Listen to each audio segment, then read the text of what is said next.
what's up, guys? Welcome to another episode of the Daily Crypto News. As with you, as always, myself, Fabian, got my brother, Mr. Scott Tripp here, aka the Crypto Beast.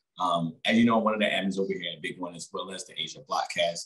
We always like to take a couple minutes out of our day, tell you guys what we feel like is going on in the news. There's been a lot going on in the last 24 hours, so excited to jump into it today. How you feeling today, Scott? I'm feeling good. Like, there is that little bit of, like, you can feel the tension in people, but you got to just leave it at the door a little bit. It is what it is. It's the the whales will do this. You got to understand, when people's outlook is so positive or upbeat for the week before, I have this feeling that sometimes they slam the market down just to get rid of a lot of people that how would I say it?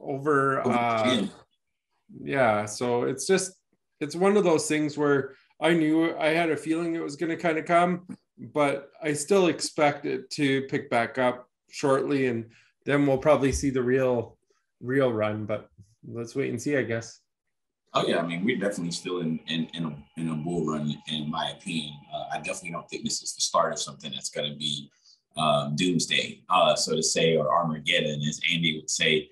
But it's definitely going to be interesting as we get ready to dive into the news of the day, man. Like, it's just a lot of, as I go through news articles, it's just actually hard to find articles that doesn't pertain to Bitcoin, right? Because as we know, when Bitcoin fell, it took a lot of things down with it. And when it first came down to retest that when it first dropped down below 63, everybody knew it was going to go to 59. Now the magic number that analysts are saying to look at is to see if it closes above 63. If it doesn't, we're going to be seeing Bitcoin probably go down to around 54,000. So, but going back to, as I was saying, no matter where I look at it in the news, there's something about Bitcoin, right? And it's just like, no matter where you go, it's Bitcoin this. It can be China FUD. It could be, people using it for bailout for stock market. So there's a lot of news out there. So anytime I see all this news, I know that it's to strike some type of fear, right? Or some type of, this could, like, it's just fear or panic, some type of FUD. And so it's just funny. When I was looking at one of the articles today, it was actually talking about reasons why traders would want it to go down. Because if it doesn't close above 63, you're gonna see these things. The bears are gonna keep selling. If the bulls can accumulate in the 54,000 range, that would actually be like really, really, really good. I mean, it's on fractal patterns, you'll be able to see when the bulls do start selling this time of the year. You do have the bears start selling this time of the year. You do see the bulls come in and scoop it up. So it's going to be interesting to see what's going on over the next couple of days. Yeah, definitely. I'm excited for it. I only have good thoughts. So. Oh yeah. Do you want to do your article first, or? That was literally my first article was Bitcoin. Yeah. Because of that. Yeah. Well, literally, like I said, it kind of sounds like a regular conversation, right? That's how much news is about Bitcoin today. It doesn't even. It's literally just talking about, people wanting it to actually go down and retest some of these lower lows, or your 58 to 59 range, and trying to get it to close above the 63. And if it doesn't, traders are going to have a really good buying opportunity at 54. Well, that's kind of interesting then. I like that. That's what the news is probably trying to play off to a little bit, is let's just talk about this like it's going to go down in hopes that it goes up. That's what I think. Yeah, I'll share mine then. Give me 1 second. This one, I actually really like this one. The power of cheap transactions. Can Solana's growth outpace Ethereum? And this on Cointelegraph. The top cryptocurrency by market capitalization keeps changing over time as the industry matures. Solana has its value skyrocket so far this year and has been consistently processing over 25,000 transactions per second. The cryptocurrency price, according to TradingView data, is up nearly 13,000% year to date, as a start with SOL trading slightly below $2. Solana is now changing hands on exchanges for around $240. And that is impressive. And that tells you, if Ethereum doesn't work on their fees right away and actually get their true fork out of the way, or whatever you would call it, where it's supposed to handle some of these fees, there's going to be some issues with their growth. I really feel that way. Yeah, I think I think the EVM, which is the virtual machine Ethereum uses, I think everybody's building compatibility to it, right? So I think with Solana taking that their blockchain and getting it intertwined into this EVM, making it compatible and lowering their fees, I think it takes some of the pressure off of Ethereum, and I think that's good for Ethereum. I don't think that it'll cause Ethereum to lose anything on the development side. I think retail will be a little bit easier minded to buy something cheaper like a Solana or Polkadot with a lot more room to grow in the future. But I think, EVM, that EVM compatibility is what everybody's trying to match up to. They have so many protocols out and so many things out. So I think both it's room for both, right? I don't think it's one over the other, but I am very, very, very impressed with Solana, the ecosystem they built, their layer ones. It's been on a bull run for almost a year straight now. So it's kind of hard to argue anything against Solana, in my opinion. I think what they have over there, it's pretty good, man. Yeah. All right, my next article is about the Iota Foundation. Iota Foundation to launch staging network and reward token. So it looks like the Iota Foundation has announced a launch network called Shimmer. And this is going to be a layer one that acts as a test bed for developers and builders seeking to build different type of NFTs and DeFi protocols. And it's going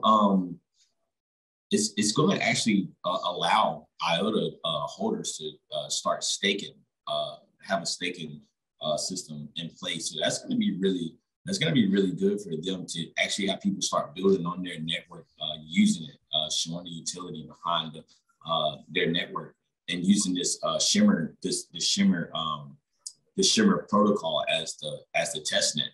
And in that test net, it'll allow these people, the builders, to build on it. But at the same time, the holders are actually be able to stake their tokens now, because you're going to almost have like parachains, NSA, or like a crowd loan. So that's going to be pretty cool for the Iota Foundation and their holders. That's awesome. And then I guess my what turn. You got? I found this kind of funny because Andy kind of mentioned this as well in one of his tweets. So Elon Musk slams fiat money, and basically what he talks about is like a tweet from Shibatoshi Nakamoto. I'm convinced that less than 1% of people who talk about cryptocurrency know even the most basic things about it. And then Elon Musk tweets back, normal money is actually about a bunch of ancient mainframes running COBOL in batch mode, where government can edit money database whenever they want. And COBOL is an aging program language developed in the 1950s, is responsible for roughly 95% of ATM swipes in the US. So that's old software. It's still being used every day. And like he's saying, it gives the states the ability to do whatever they need to do. The debt is getting too high. Let's just print some more money and, like cover whatever we need to cover. It's not the proper way of doing things. And I mean, way back in the day, actually, Alberta had a premier that was actually really good about getting rid of debt. He actually put us in a positive thing by making a ton of cuts. So like he shut down hospitals and all sorts of stuff to actually get the cuts in place that we needed to actually make Alberta a positive province in Canada.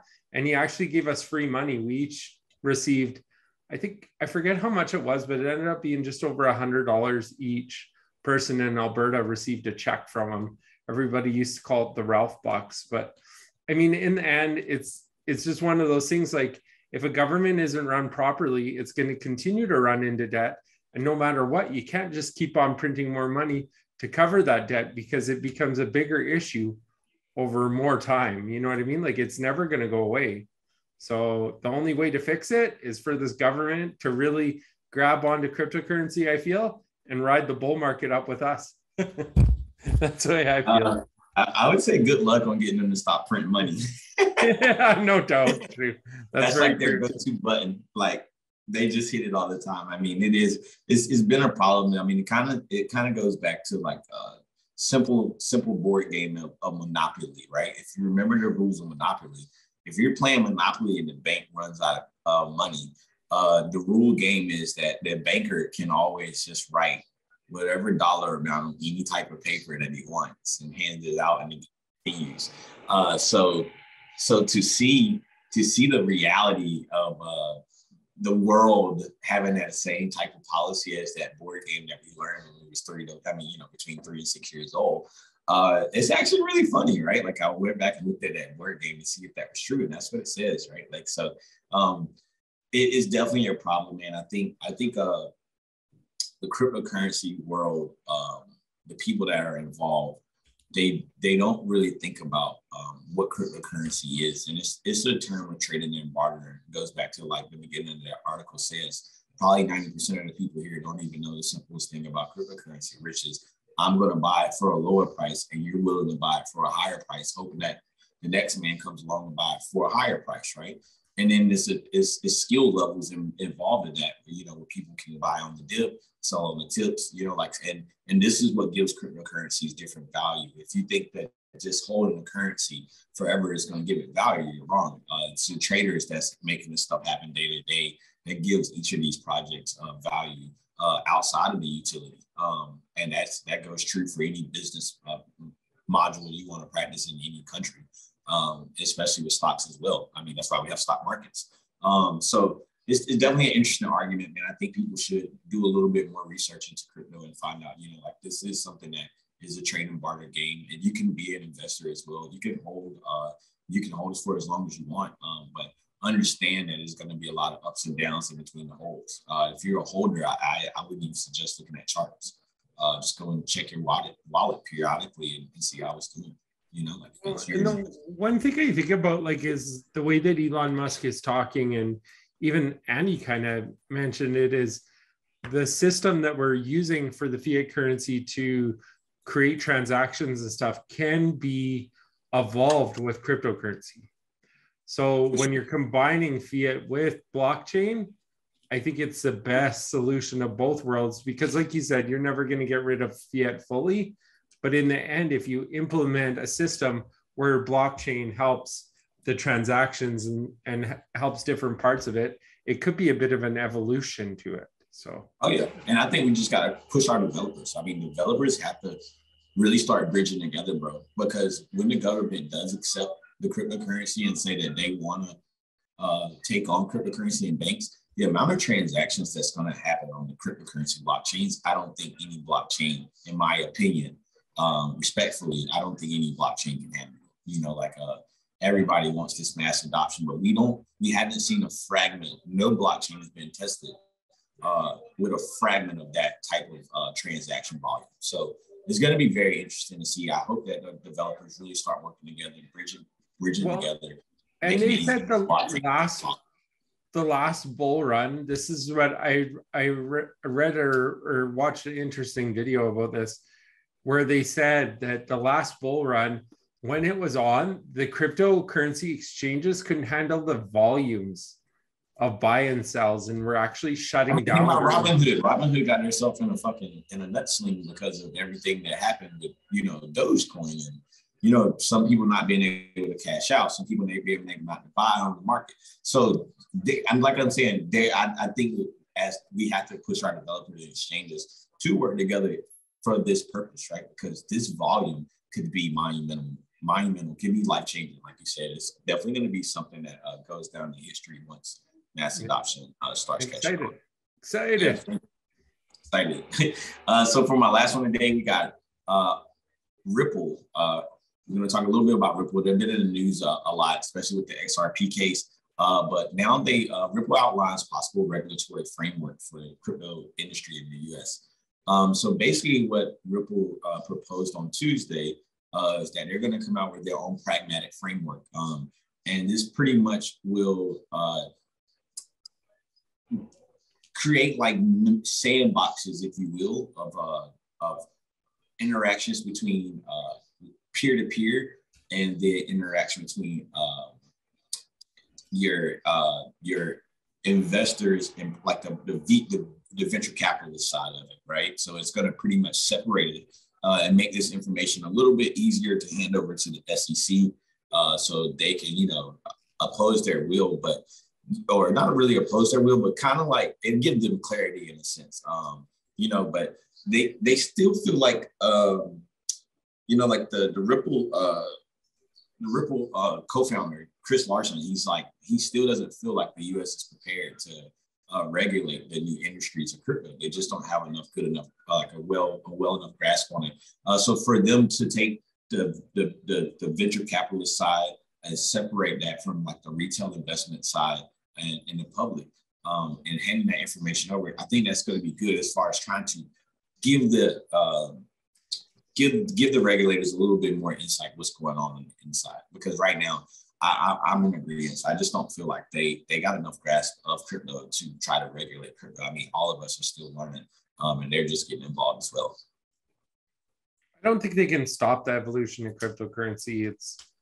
There's too many players in the industry now. Like, it's kind of flown under the radar long enough that there's been such an evolution that the government or whoever, countries can't stop it. Like, it's just one of those people realize what cryptocurrency is going to do, the 10% at least right now. And I think you're going to see more of an uptake in it and more people get into it. And when more people get into it, then again, you're going to see more evolution and more stuff happen faster and faster and faster, which is amazing because these minds are all working together. And especially on the decentralized networks and working together, sharing contracts, information, and doing it better in some ways, which is amazing. Like, it's great. So my next article, my wife's calling at the same time, but she's gonna have to wait, is this one here. Give me 1 second. I'll just share it here. U.S. government to sell 56 million worth of crypto to compensate BitConnect victims. So the U.S. government has received court approval to liquidate 56 million worth of fraud proceeds of the leading BitConnect promoter in order to compensate the victims of the infamous Ponzi scheme. So this is amazing. They are doing that to give back the money and taking it away from these schemers that went in and did the rug pull. So it's needed. Like, this is what's going to change the industry, is when some of these rug pullers like BitConnect actually they got caught, and now they got to compensate the victims for what they got taken. Man, I think that's imperative, man. I think it's going to take a couple of these acts. To give back to the victims, that's really good. It shows the charitable side of crypto, right? But until, like you said, until we catch some of these people who's doing it, hold them liable, make them either pay for what they've done, pay back restitution, or imprison them. It's gonna keep the window open for scammers. But as soon as there's some kind of regulation or some kind of fines or imprisonment, that it'll definitely make people think twice about doing that. For sure. Well, all right, so part I might need to, and I apologize to all our viewers, but when Viben's doing this, just in case, I don't think so, but just in case, I might have to vacate the video for a second while he's talking. But I will be back. All right, so I'm going to do the final forecast for us, and I'll try to do it a little bit quick since Scott has to run. As you guys know, we're looking at daily market cap day by day. Today, the daily market cap is around 2.71 trillion. So down by 5.8% from yesterday. Your Bitcoin dominance is at 43.3 and Ethereum is at 19.2. I'm looking for, I think right now we're going to keep floating around this 2.5 to 2.75 million dollar market cap, just to gain some support before we start going up into the threes and staying in the threes. But as always, guys, make sure you're doing your due diligence. Make sure you're not just buying anything that your best friend is selling you. Do your own research. And as always, man, we appreciate you guys doing it. Do you know what's funny about that you're talking about the whole market cap and stuff and how it hasn't dropped that much? That should be a clear sign, you guys, if you're listening to what Vibin is saying, that there's still a lot of money in the cryptocurrency market. Yes, Bitcoin has dropped a lot. A lot of things have dropped, but it's just put in other places. So just be aware, it's coming back. Yeah, I mean, you got to think about it. Even if 10% or better down right now, that is really a really good sell, especially blue chip tokens. So not financial advice, but guys, don't be fearful in times like this. No. Green Day. Green Day. It's green. I'm wearing red. Look at me. Oh yeah, no. Green. I'll hide. Yeah. All right, guys. We appreciate it. We'll see you tomorrow. See you guys tomorrow. Bye for now.